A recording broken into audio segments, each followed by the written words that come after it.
are you? What's your rank? Junior Airman Major. And what are we doing right now? Getting ready to go to Afghanistan.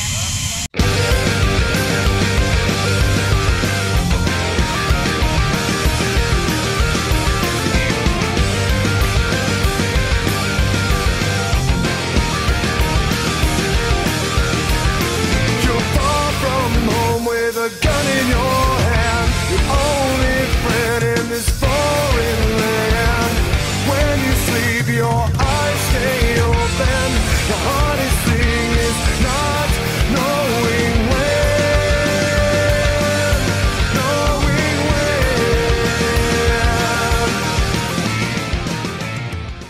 When people think about the U.S. military in Afghanistan, they think about this.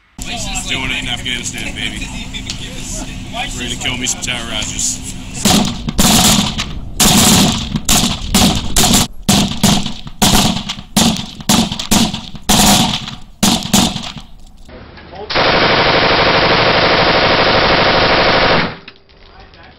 But what they don't see is this. The dam is overflowing.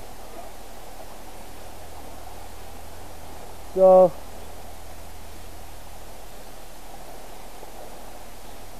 yeah, we're gonna have to design this differently than we originally thought. The U.S. military helping the people of Afghanistan rebuild a country that has suffered over 30 years of continuous war. The P.R.T's mission in Afghanistan, specifically here in Zabul province, is governance, reconstruction, and reconstruction, when I say that I mean development.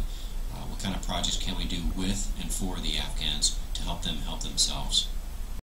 The Black Sheep Element, along with their Air Force counterparts, arrived in Kalat City at Fob Smart in late June. After training for 2.5 months at Camp Atterbury, Indiana, most were eager to begin missions and put their training to use.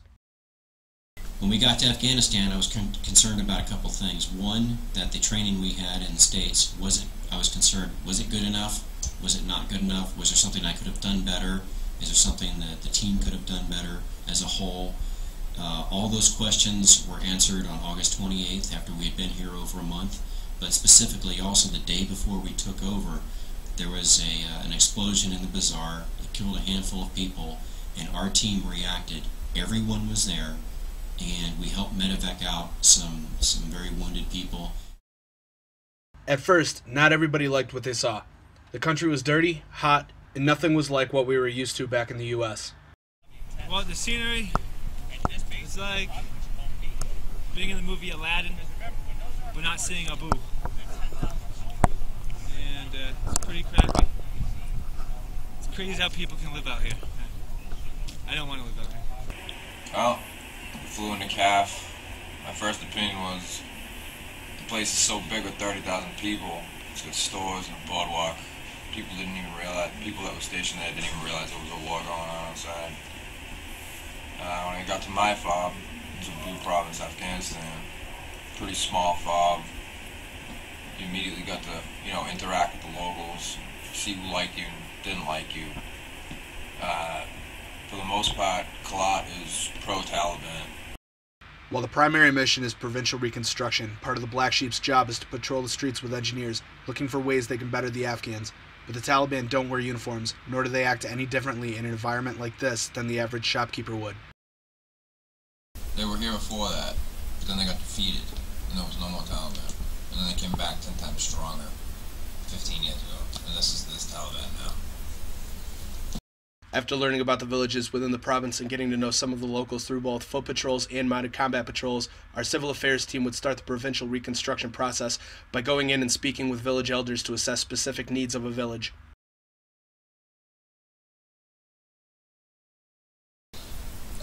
The further out from Highway 1 that you get, the more rural it gets, the more you're dealing with people that are just assistance farming. They can everything they do from the start of their day to the end of their day is just to make sure that they can live, as opposed to there's more business involved and more politics involved the closer you get to the capital here in Kalat. But the average Shura and key leader engagement would include, just get there, dispense with the pleasantries, how are you, how's your family, and then depending on if we've been to that village before or not, we will do anything from asking just basic questions like, what are the needs of your village right now? Are you prepared for winter? How is security in your area? How do you feel since they've set up this OP, that OP? You know, do the AMP or ANA come through here on a regular basis to do patrols, to, you know, make sure that the Taliban staying out of your village, all the way up to, okay, what was your last interaction with, you know, the government here? What issues have you brought to the government? Have they been resolved? Were they resolved in a timely manner? You know, it really just, it's situational dependent, but I mean, it can kind of cover anything in that whole nutshell. And then anything else that we get guidance from CTZ or from our commander as far as what they would like to know about certain villages. And then we kind of split ways, and then we'll sit down and take that information that we've gathered, everything from human intelligence, you know, as far as, okay, we don't know any of the village elders or the mullahs, so we'll collect all their names and pictures of them, to, you know, where are their, you know, if they have a bazaar, where is it, how many shops, are they all filled, how are they doing, do they have a clinic in that area? Once the key leader engagement is over and the atmospherics have been collected by the civil affairs team, they begin to assess the needs of a village. If the village needs something built, like a school, clinic, or well, they call in USACE, or the U.S. Army Corps of Engineers. Our job here is to ensure that the American people get basically the best bang for their buck. You know, we're trying to invest as taxpayers into Afghanistan and hopefully make it a better place. So our job is to ensure that the contractors are performing to standard and providing a quality product. Not everything goes smoothly, as seen here in the Shuri Clinic project. The engineers make multiple visits during the build for both quality assurance and quality control. They take numerous pictures and will go through the building completely to make sure that everything is in compliance with U.S. standards. Out here, it's a little bit difficult. A lot of the construction methods are very rudimentary. I mean, they're using equipment that are probably down from the 30s, 40s, 50s. In terms of their construction, it's definitely not United States. You know, we're utilizing all sorts of technologies now. It's, you know, picks, hammers, and shovels to build a school out of concrete. You know, most concrete in the States, we use potable water. Here they use river water, which has a lot of silt and oftentimes not good for the concrete. It weakens the structure. That, or the contractors don't have the proper training to do the work, and sometimes they're the only contractors that are there to do the work. So there's a term called Afghan good enough, and sometimes that's kind of what we have to do. We have to sit there and decide, will this building stand and not hurt anybody, and will it serve its intended purpose? There's no question that the Afghans use outdated techniques to build structures. One of the cities north of Kalat, and home to the hooligan element, is Shajoy. In the Shajoy Hospital, an all-women's extension is being built, and it's the job of our engineers to go up and provide the same detail of quality control that they did at the Shuri Clinic. They put down wood that's just supposed to hold the concrete in place until it dries, and then they use those weird sticks that look like they're chopped down untreated lumber from trees. They use that to shore up the wood that they use for the forms, and that holds up the concrete until it dries, and then they can remove it and you have an actual concrete building. But clinics aren't the only thing the engineers work on. At the Dowell building, the engineers have teamed up with the Afghans to build a cistern, which will hold water and irrigate the plants within their compound. The ministerial compound is another big project for the engineers. It's comprised of 4 buildings used to house local government offices.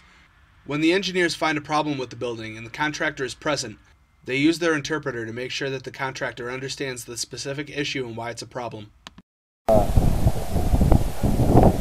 where the cracks are? They're going to have to put something down, like I don't care if it's caulk or something, but it's got to plug up, because those joints right there, it's wood, so when it gets wet, it expands, and when it dries, it contracts. So they're going to have to put something like caulk or something like that, like a lot of it.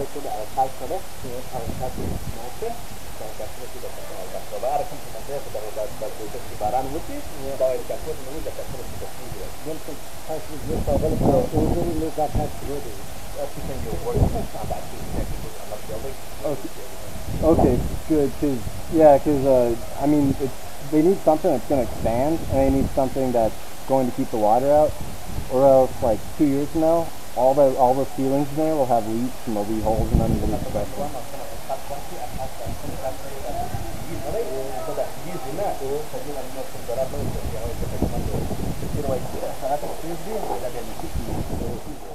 Right across the street from our fob, we're doing the Dale compound, which is basically Department Irrigation, Agriculture, and Livestock, and that's, I mean, you know, being a primarily subsistence farming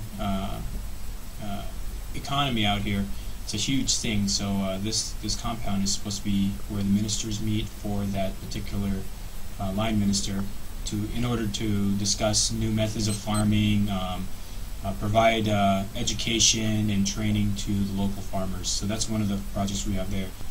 We also have the radio station, which is right outside our north compound. The good thing about that is it provides convenience for the line minister and the governors just to go out there and provide easy access to you know, interviews or being interviewed and putting out messages for the population. Also, another project that coincides with that is the wall that's supposed to help protect the radio station in the municipality building, which is probably anywhere near 70 to 80% complete. The last big project the engineers have is the Sheikh Mahdi Wall. Sheikh Mahdi Wall, well, typically that area is where there's a lot of insurgent activity because it's right by the Tarnak River, where most of the insurgents can easily conceal themselves, running in that valley. The idea for the wall is to help protect and separate the kids, you know, from random people just showing up to their doorstep and probably influencing them or coercing them to do whatever at will that the insurgents want them to do. So it's supposed to provide security for the students, especially in a place where everything has walls around it. The engineers are constantly busy planning projects, but sometimes the projects come to them. When the Taliban places an IED in the road and it detonates, it can create a very large crater depending on the size and location of the bomb. If we're riding down the road and we find a blast in the road that nobody's reported before, then obviously we'll stop, measure it, you know, basically do an assessment so that way we can notify the team who now controls the emergency road repair contract to send out their contractors to fix the road. Taliban, jump a truck, like we normally do. Kill the contents, I don't know if they kill the driver or kidnap them. They burn the truck after. Let it burn out, put an IED in the deck. Get up in the mountain, you got RC. Okay. Wait for somebody to show up. You have to be contractors. Contractors come up to the truck to get me. Huh. You kill one guy into the other. That's why there's really no dig out. Blown down. Yeah, I was sitting in the truck. Right. It's stacked out. You must put a plate or something on the bottom. That's kind of a square shape. You won't straight down. Huh. So. When did this happen? This happened less than a month ago. Okay. Wow. A lot of force to do that. Yeah. And then, like I said, we interviewed a couple of guys. I think one of them died. So we always stop here and check. Look at the foot kind of culvert thing going on here. So what have we got? So we check it out. It's a good place to put a bomb. With the Taliban always looking for new ways to kill American personnel or anyone trying to help improve Afghanistan, it's important for the civil affairs and engineering elements to have a strong security force. I would say Sec 4 plays probably one of the largest roles with us because of the fact that without Sec 4 we definitely wouldn't be able to go out to the sites. We wouldn't be able to execute on the projects, and we definitely would not be able to execute and ensure that we are good stewards of tax dollars. My role when we go on dismounted patrol is usually Bravo team leader, but on occasion I like to give that role to the other guys. I have a bunch of great guys with me. They're all capable of doing my job, so I like to let them fill the team leader position and give them a little bit more experience. The security force, or SEC-4, is comprised of U.S. Army infantry personnel with the assistance of 2 U.S. Air Force Services personnel that volunteer to become part of SEC-4. Our job here is to provide security for the civilians and the non-combat armed soldiers who are primarily Air Force, so they can conduct civil military operations and not have to worry about security. So basically, we keep them safe, we make them feel safe so they can execute their mission and not worry about what we're doing. SEC-4 has undergone over 200 missions since they arrived in Afghanistan in July. Since then, they've helped defend against 2 different Taliban attacks. Hey, get the gate down! Hey, drive over there! The first was on August 28th. The attack started with RPG rounds from the north, where the Black Sheep were fueling their trucks after coming back from a mission. Almost immediately after, a suicide vehicle-borne IED carrying 440 pounds of homemade explosives crashed into the south perimeter wall and detonated. Following the vehicle, 3 suicide bombers and 15 Taliban armed with automatic weapons, RPGs, and suicide vests were supposed to come through the new hole they put in the wall. 1 suicide bomber prematurely detonated, while Tundra, an Afghan security group, prevented the second bomber from following through with the attack, killing him instantly. When the third bomber gave up and was arrested, the rest of the Taliban saw their attack had gone wrong and fled the area. No one on the FOB had been seriously injured, despite the local Afghan reports of 17 dead. But the effects weren't felt just on the FOB. This school, directly across the street from the FOB, was destroyed as a result of the blast. The second was a few months later at Kop Maizan, located northwest of Kalat. The Black Sheep had gone to the Kop to help the zombie element with a mission. At 1700 that night, 2 82mm recoilless rifle rounds were shot into the Kop's HLZ and followed by small arms fire. The Black Sheep had immediately gotten into the gun trucks and began to return fire with the help of the Afghan National Army. Hey! Hey! I got something! Let him have it!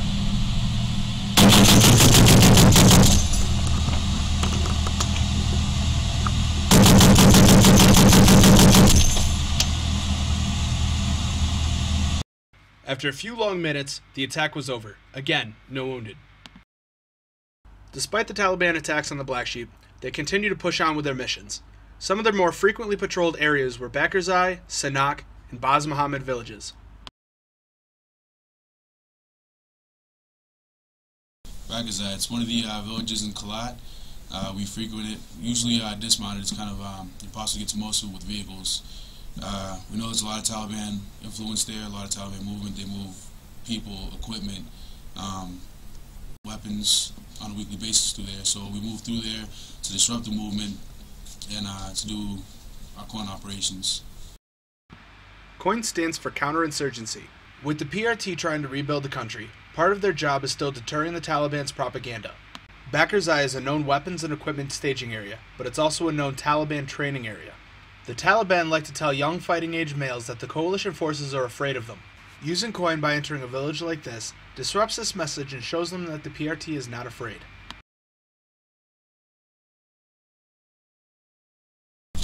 Basically, Sanak. There's a reason why we go into places like Sanak. We know that the Taliban operate out of that AO. We also know that they have the support of the community. With that said, we go in, we try to counter the message of the Taliban. We disrupt their operations, we disrupt their recruiting effort, and we, quite frankly, embarrass them by being a presence in their neighborhood week after week. And I'm good with that. Sanak started off as one of the most dangerous places the Black Sheep would go. 95% of the people that lived there supported the Taliban, while only a mere 5% supported the Afghan government. After doing numerous key leader engagements, it only took a few weeks before the numbers changed. Only 60% of the village supported the Taliban, while 40% supported the government. On top of that, a lot of Taliban associates from that village contacted the P.R.T. and offered to give themselves up in order to reintegrate themselves back into Afghan society. But even with the sudden change, the village still didn't like the P.R.T. Every time the Black Sheep went through the village, the children and some of the adults would throw rocks and spit on the SEC-4, But that didn't deter their state of mind because they kept going back until the end of their deployment.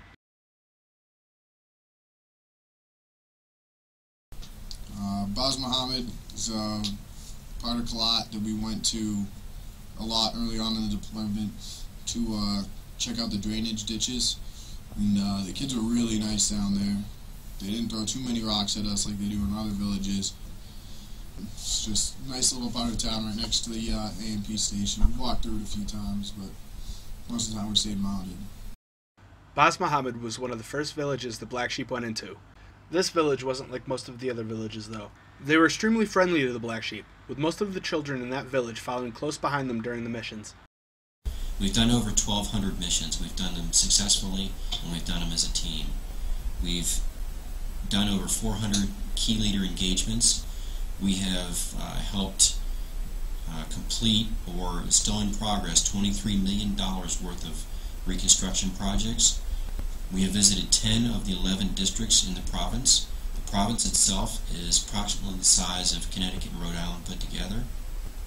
The unit as a whole has survived 8 attacks, and it's been a very successful mission. We're probably the busiest P.R.T. in Afghanistan in terms of missions and getting out on the road and meeting Afghans and helping them help themselves.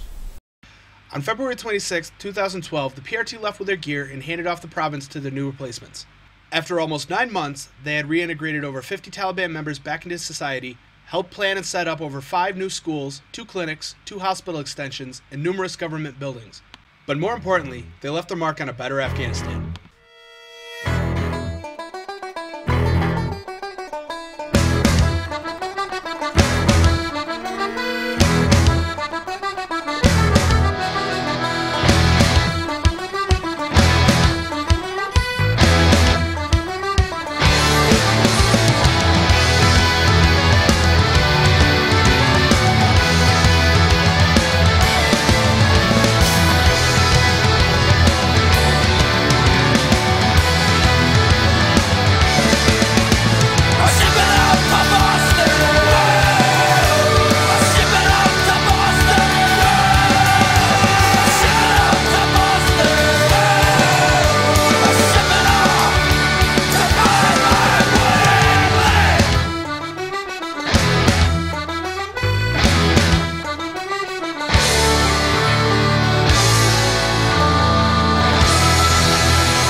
Those of you at home, thank you. Thank you from the bottom of my heart for supporting your P.R.T. because this is yours as well as ours. God bless you.